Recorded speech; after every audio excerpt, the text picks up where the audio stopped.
Hi, my name is Steve Greenfield, and some of you here know me, and some of you here know me for a very long time, but I've been sort of off the scene of active party organizing for, I would say since 2006, so there are a lot of people here that don't know me.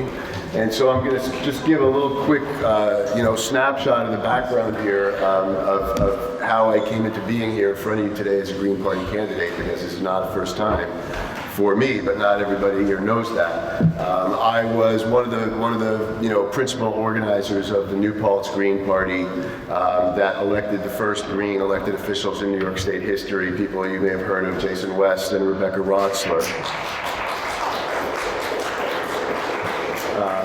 And it wasn't really very long after that, it was probably about 8 months down the road from that, when I got a call from Jason West saying, the day after tomorrow, I'm going to marry a bunch of same-sex couples, and would you please call the New York City news stations and newspapers?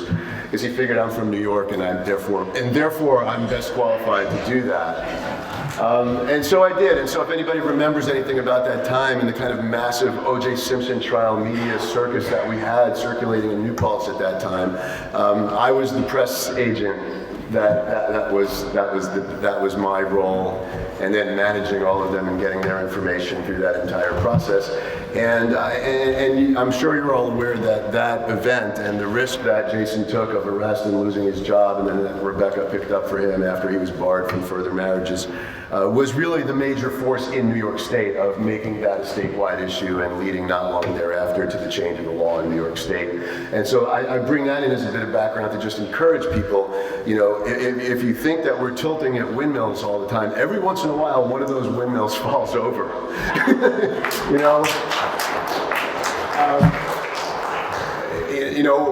It's impossible to win the lottery, right? It's a 1 in 300 million chance, but twice a week someone wins it. So, keep that in mind as a basis to continue your activism, because you just never know. One day you get a phone call that says, can you call the New York TV stations, and the next thing you know, same-sex marriage is legal. So you just don't know. From that point forward, I became a state committee member and a national committee member, and I ran for Congress as a Green in 2002, which is kind of a symbolic thing. I was new to the area and there was no way to effectively campaign. We got 3,000 votes just for being on the ballot. But I was not satisfied with being a protest candidate, and just absorbing the traditional protest vote that's always out there.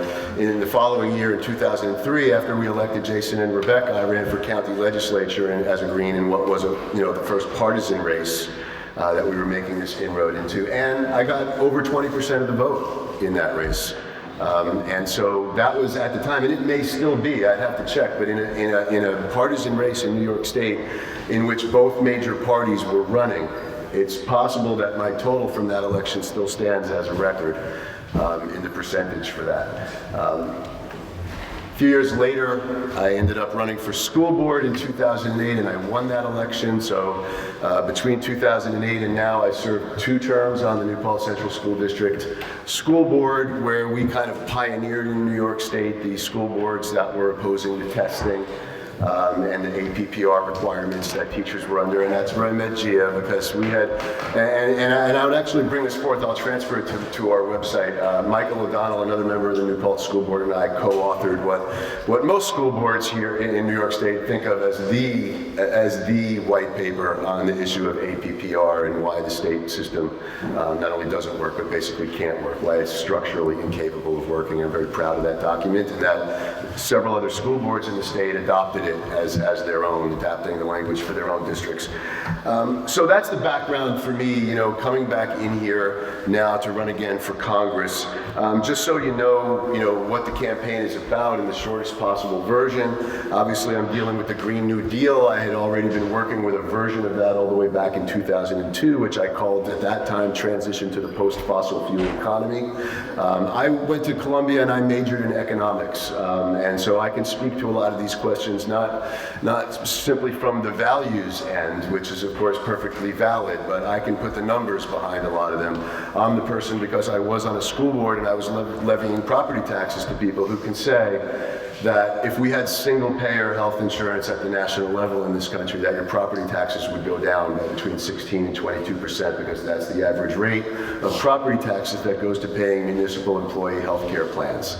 And so most people think that this is a bankrupting proposition, and I would tell them quite the contrary. There's going to be a lot of money in your pocket after this gets accomplished. And so this is going to be appealing, I feel, to a lot of people who are not from the traditional left-wing and social justice environments. I think I can present a lot of the package of what we all generally run on in very different terms. I've seen success in that in the past.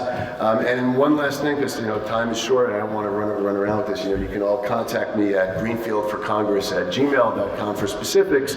But I do want to say that there are 7 Democrats running in this primary right now to have the chance to oppose John Faso next year.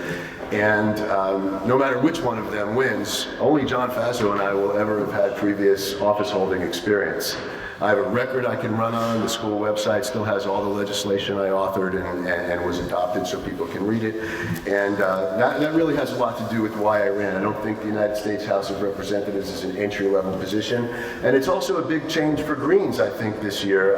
This looks like a great ticket that's shaping up here, that the most experienced candidate in the race is not going to be one of the Democrats. It's going to be the Green. And believe me, I'm going to be making sure nobody forgets that.